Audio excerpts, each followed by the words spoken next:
Are hanging around, and so are some trade showers tonight. So expecting windward and Malka showers to continue this evening, kicking up overnight to early morning. Tomorrow, mostly sunny by mid-morning, highs in the upper 80s to low 90s.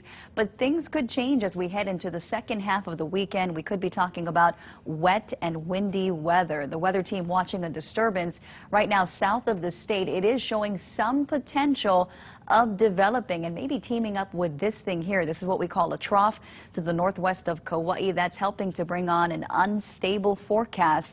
Still a little early to tell. We'll be watching that closely for you the next couple of days.